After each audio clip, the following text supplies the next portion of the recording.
Hello, my name is Armando Villaseca. I'm the Secretary of Education here in Vermont, and welcome to Education. Join the conversation. Today's show is an exciting show about the Governor's Institute of Vermont. The Governor's Institute is a 30-year-old program providing over 500 high school students each summer with a hands-on, intensive academic opportunity on a college campus. With me today is Karen Taylor Mitchell, the Executive Director of the Governor's Institute, Elizabeth Frascoia, thank you, I'm sorry, I just got it right a minute ago, Chapin Bryce, who is a former student and now a counselor there, and Eliza Putnam, who was a student there herself. And they're here to tell us a little bit about the program, a very exciting program for high school students in Vermont. So Karen, tell us a little bit about the program and what it does for our students. Sure. So the Governor's Institute is having its 30th birthday this year. We're really excited about that. And for 30 years, we've been providing outside of school accelerated academic and creative opportunities for students so that they can really delve in depth into the things that they're interested in. Maybe they don't have the resources in their schools, maybe they don't have the teaching expertise in something like engineering. They come to our institutes, they get to try out life as an engineer, do hands-on projects, really drink from a fire hose of knowledge and learning, and have a lot of fun in the summer. And the folks that we have here with us, I would love to have them describe their experiences. Each of them is a graduate, and two of them are back here teaching with us. Elizabeth, I've visited your program, Yes. the arts program. Why don't you tell us a little bit about that and what a student may experience while they're there? Absolutely, I'd love to. So I'm the director of the Institute. I'm also an alum of the program. 20 years, Almost, I just heard? almost. Oh, sorry, yes. And it's something that, I am so proud to be a part of. We offer classes in arts such as visual arts, stone carving, which is a great long tradition in Vermont. We offer dance, writing, theater, music, all sorts of things. We even put on a parade that we make during the first 10 days as a 4th of July gift to the town of Castleton. So it's a wonderful place for students to come and meet their peers, meet somebody who has a similar interest to them. They might be the only person in their town who is into drawing comic books, and they'll be likely to find more than one person at the Governor's Institute who shares that interest, and it kind of creates an explosive way for them to deepen that interest, go more into exploring how that is, the history of it. We have wonderful faculty and staff, Yes, you do. Yes, you do. And then make those connections with other peers from across the state. And I think these two could probably speak to that too. And that's at Castleton State College? Yes. We are Castleton State College. We're the longest program of the Governor's Institute. So we're 2 weeks long. So it's a very intensive program. A student comes at the beginning of the 2 weeks, and at the end of the 2 weeks they say, that was a seminal experience for me. That was a transformational experience. They leave different. Their parents say, I'm not picking up the same student that I left with you. They're really growing into themselves and gaining self-confidence, working together, working independently, pursuing these interests and passions that they have. That's great, and I've been there and visited, and it's a wonderful program. Thank you. So, Chapin, you are now back as a staff member. That's correct. After participating in the engineering program, is that correct? Yep, and the IT program. Oh, and the IT, so you were in two yeah. different programs. Well, I actually started out in the winter weekend, and then I went to the IT program. And in the same summer, actually, the following week, I went right into the engineering program. And so it was a little transition because one ends on the Saturday and one starts on the same Saturday. So it was kind of like a jump from Champlain to UVM really quick. But you were at least in Burlington. You would have to go yeah, far. Exactly. That's right. It's not like I was That's right. driving down to Castleton in the same day. But That's right. Yes, and it was excellent to be able to experience, 2 camps within the same 2 weeks. Going from the IT, which was multimedia and technical, and some new things. Like I wasn't huge in multimedia before, but when I got to experience that side of it, because I was more of the programming technology side, I actually became really interested in the Photoshop and web design, and I actually started doing web development. But And you had no interest in this prior, really, No. or not? yes. Great. And then I went to the Engineering Institute and studied earth science for the entire week and took a test at the end, which gave me a wonderful opportunity to travel to the International Earth Science Olympiad. So Which it was just where? It was in Indonesia. So it was an excellent experience. So yeah, and I mean, Governor's Institute did really change it for me, and being able to return as a staff member and be an engineer for a week, every summer has been awesome. So now, and this is just a little another wonderful plug for the program. You had not planned on attending Champlain College, but then what happened? Actually, going through the IT Institute, it really showed me what it's like to live on the campus. And at Burlington, I was a little worried it was too close from home. I wanted to go down to Boston, Mass, and study down there. But living in Burlington for that week and just realizing that there was that separation. It was close enough to home where I can still go get a nice warm cooked meal, but also be on my own in Burlington. So it was a nice, at Governor's Institute, it was excellent to be able to try it out and really see what it was like to live on Champlain's campus. That's great. So Eliza, now you're just graduating from Sharon Academy, or Yes. just graduated, excuse me, and you were in a program last summer. And tell us Two about summers ago, two summers actually. ago. Okay, so you want to tell us about your experiences and Sure. I spent 12 or 13 days at the Governor's Institute of Current Issues and Youth Activism at the SIT campus in Brattleboro. That's the School of International Training, which Thank you for is telling. a graduate school, I think. And I spent those 2 weeks completely immersed in current issues with a really wide range, from how to take leadership from a young age to global warming and climate change. And another focus was poverty from a youth and how that really hurts people throughout the world, not being able to have opportunities that are found in first world countries. And it just focused on current issues and how students from Vermont and students across the world could address those from a younger age. Eliza, when we were talking earlier, you mentioned one of the nice things was getting to know kids from other parts of the state. Absolutely. So when you went to that program, there were students from high schools throughout the state, as well as, I think, an international student you mentioned? There were 20, perhaps 30 students from Turkey, and they were brought in through the SIT, actually. And there were a couple German students as well, and that changed the program for me. That was very incredible to have those students in the conversations. Was that an area of interest that you're thinking of pursuing in the future? Absolutely. I'm really excited to study political science in the future. And Good. And we mentioned, in case anyone would like to do an internship someday in politics here in Vermont, so any legislator or governor's office, he has a wonderful candidate for in a couple of years. You'll Little see my plug. resume soon. Yes, you'll see send me your resume. Karen, now, and I want to go back and ask you about how does a student, how did these two able to take part in this? Sure. The schools refer most of the students that come here. They're students who aren't necessarily students that are at the top of their grade or anything like that, although oftentimes they are. Certainly, I'm sure These you two, guys are, yes. right?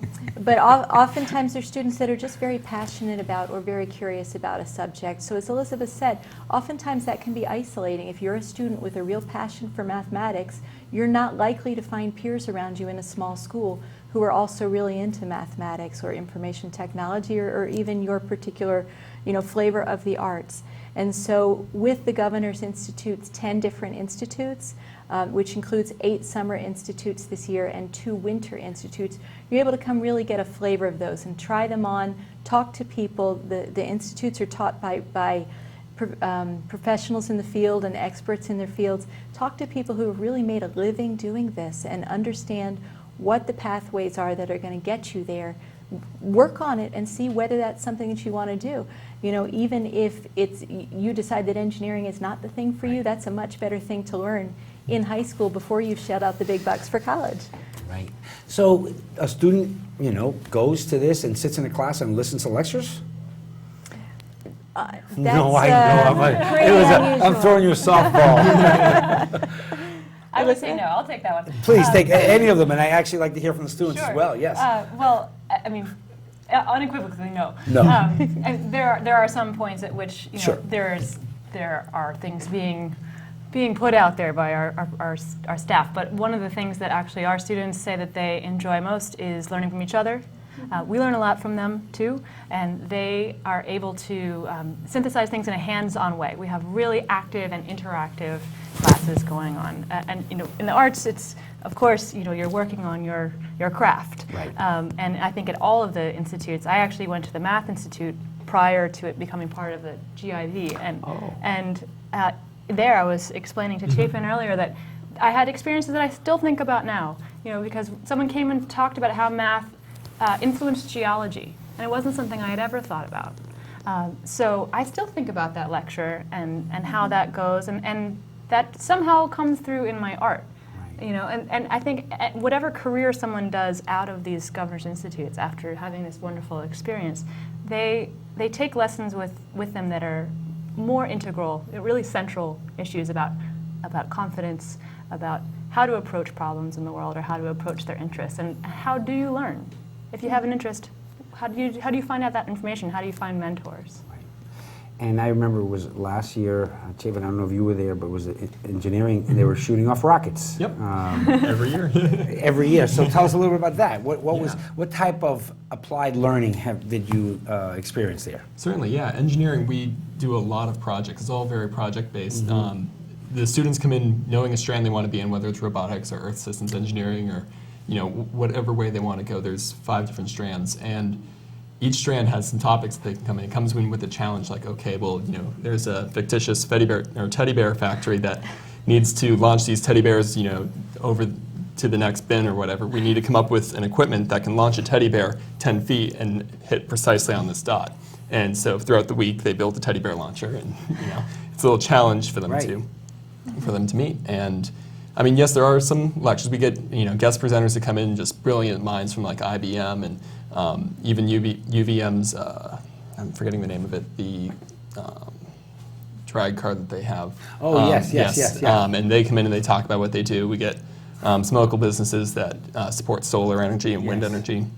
They come in and they present and they talk to the kids. And it's really more of a discussion than a presentation. Yeah, some people come in with slides, but 90% of the time it's questions being asked and a big discussion between the students wanting to learn more from the presenters.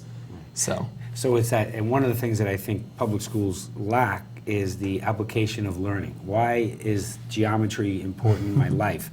What you guys are experiencing is that real theory and application merging together for a product, if you will. And that product could be an experiment or something else. Now, Eliza, as I think about the one that you were in, the current issues, probably didn't have projects that were building per se, but you had a lot of interaction with other students about issues. Is that right? It was 2 weeks of collaborative problem 2 solving. weeks. That was really the focus, was thinking about current issues in our state, in our country, in the world, and thinking about how we, as students with different backgrounds, could address them, if that meant just understanding what the problem really was. Because what I learned in a leadership workshop that I did was that so many of the issues that we're currently dealing with today have the exact same root problems that affect so many different areas. So a lot of it was trying to understand issues that in my school we only got to gloss over just because we don't have time in the year. And then the next step was having different debates, projects, presentations in which students came together to really try to address them and come up with our own solution in a day or in a single workshop, which was really exciting and completely different than anything I'd done before. And many of those were local issues, meaning local, our state, region, that you were addressing?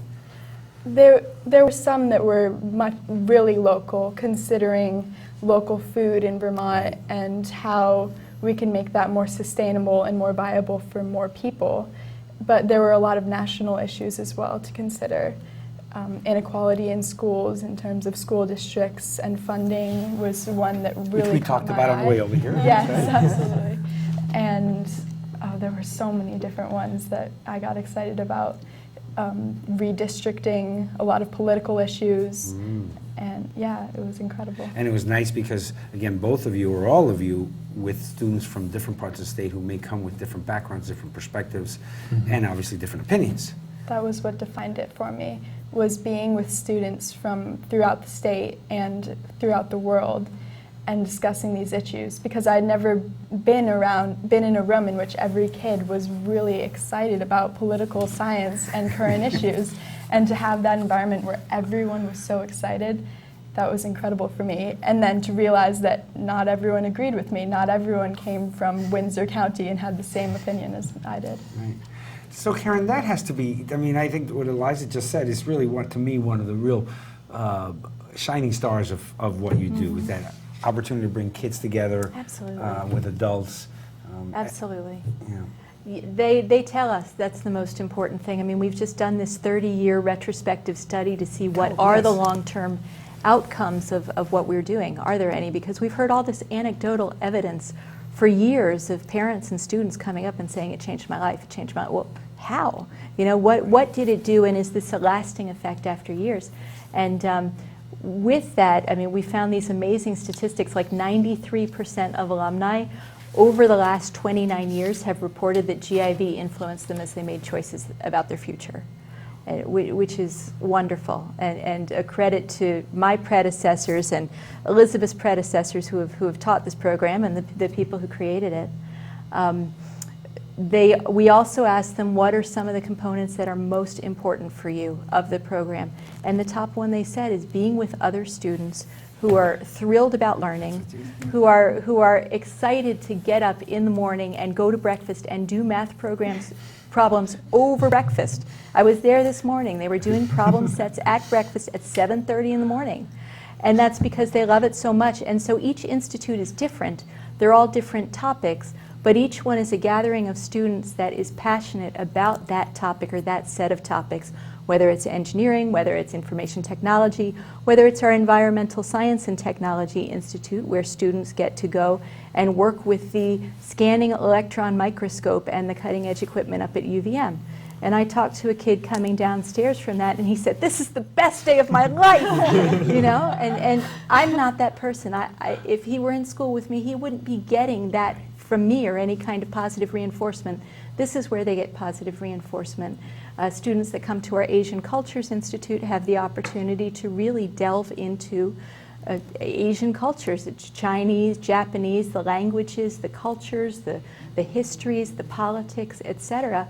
And that's what's important to those students. And so this is an opportunity for them to embrace that, and also to really gain the tools for going out and continuing that learning, both in formal settings and informally throughout their lives. So we like to say that we're trying to awaken a passion for lifelong learning, or a lifelong passion for learning.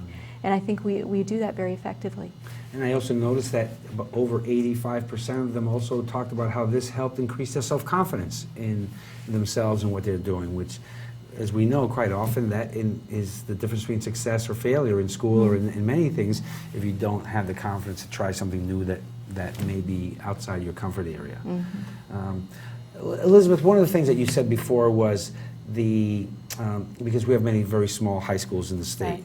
that the student may be the only one who has an interest or a passion in a particular area, quite often feel isolated. Is that something that you've found because you have kids from all over the state? Right. Are there many who feel like, oh, I finally found a group? Absolutely. We hear them say, oh, these are my people. Yeah. I remember a girl from a few years back, and she came from a very small school. She's from Craftsbury, I believe. And you know, she comes from a very small community, has been with the same group of students for the last 10 years of her education, and she comes to the Governor's Institute on the Arts, and she meets 129 other people who are exploding with the same kinds of interests, right? They're looking at music, they're dancing all the time. Over breakfast, they're creating songs. You know, it's the same kind of passion and excitement, and just people bubbling over, wanting to share and experience and collaborate. And that's overwhelming for a student at first, Yes. but it's a chance for them to try that out in an atmosphere that allows them to think about, well, could I do this? Could I go to college? Could I be in a bigger place than Craftsbury? Or how can I take this experience back to Craftsbury and make those connections in my own community? And as far as challenges, just for a second, Karen, because I know that, like everything else, there are challenges. Financial challenges, ratio of boys to girls we were talking about before, trying to find that balance. Yeah. Yeah. Just tell us a little bit about that and how we can help, we as well as we in the greater community. One of the challenges that we have is making this accessible to every student in Vermont. We want everybody who's got that kind of passion for learning and that kind of interest to be able to come, regardless of whether they can pay tuition or not. And so we have introduced this year a sliding scale tuition rate, which slides down to $10 or $20 for a 2-week residency. If that's what your family needs in order to get you to come to the institutes, then that's your tuition rate. We're fortunate that we have students that are able to pay at the other end of the spectrum. That helps us because we're about 28% funded by the state. So we're a nonprofit and a small nonprofit.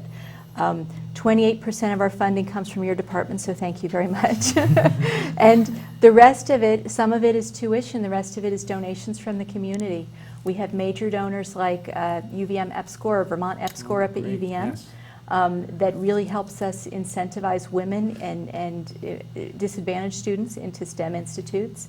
VSAC is a great supporter, and we have a great list of supporters, but at the same time we think that there are many, many more students that could benefit from experiences like this.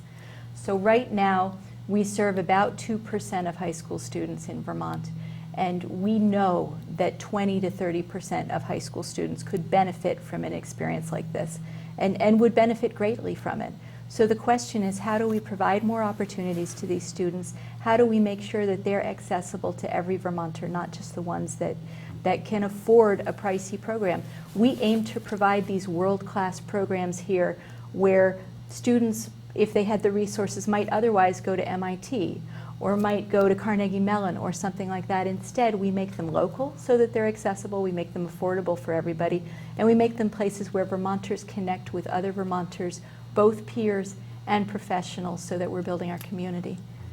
And I know when I was a high school principal, we had scholarships. We would have money available for students to be able to go, whether they could afford it or not. That was sort of a benefit from the school. But how does a student in a local high school hear about this? How would they know, other than watching this show, of course, which we know people are watching? Right. How would they hear about the Governor's Institute? We blanket the schools with posters. We contact guidance counselors and really urge them to talk with interested students. We try to reach out to individual teachers and ask them to identify students. But at the same time, we're also trying to reach the students individually and the parents and say, look, if you really care about something, we have a Governor's Institute for that, you know? So check out the programs that we have, and these really are for you. They're really for you even if you live in Canaan, Vermont, because they're residential. And so you don't have to do the driving. It's accessible that way. They're really for you even if your income is lower, you don't have a job right now, because we have the sliding scale tuition. And this is different than anything else you're going to do with your summer. This is not, you know, going to a 2-hour camp during the day and then going home. This is designed to be a life-changing, once-in-a-lifetime kind of experience. So we ask our students to tell people about it. That's really our best mechanism, is word of mouth. And speaking of that, it was almost a perfect segue. How you all both heard about it? How did you hear about it? 2 different Current Issues alumni came up to me and said, Eliza, you should go do the Current Issues Youth Activism program. And that was how I got involved. But my guidance counselor also was promoting the institutes to everyone in my school. Great. And Chapin, you also had, it came from a couple of angles as well. Right. Yeah, it came from family, but it also, you know, my guidance counselor was really involved in making sure that I was going to it. She was very deliberate in the fact that I go, because she heard such great things about the program and really wanted to make sure I could experience it.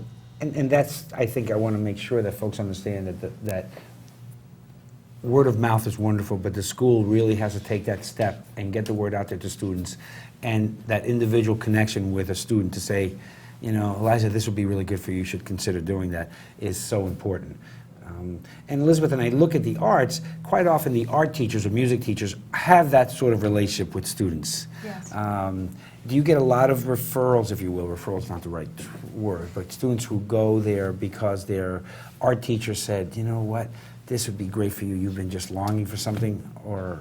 Yes, I think we do, and I think that we're working to partner even more with those teachers so they understand more about what happens, what kind of educational experience it is, how this can be a bridge from what they do in the classroom and maybe they only have art a semester Right.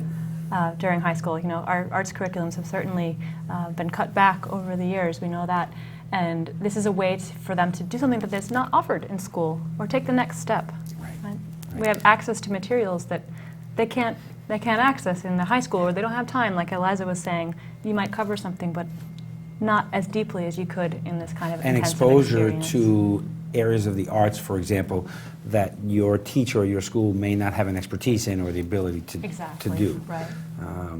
And I do think, Chapin, you talked about how this has been has altered your sort of vision of what you wanted to do when you went to the program at Champlain College on IT, and where you were more interested maybe in the technical side of things. And Eliza, were you interested in politics and political science prior to, would that have been something that you think you would have pursued as you're thinking about doing now? I think I would have, but what changed is that at Governor's Institute, I realized that I could start right then.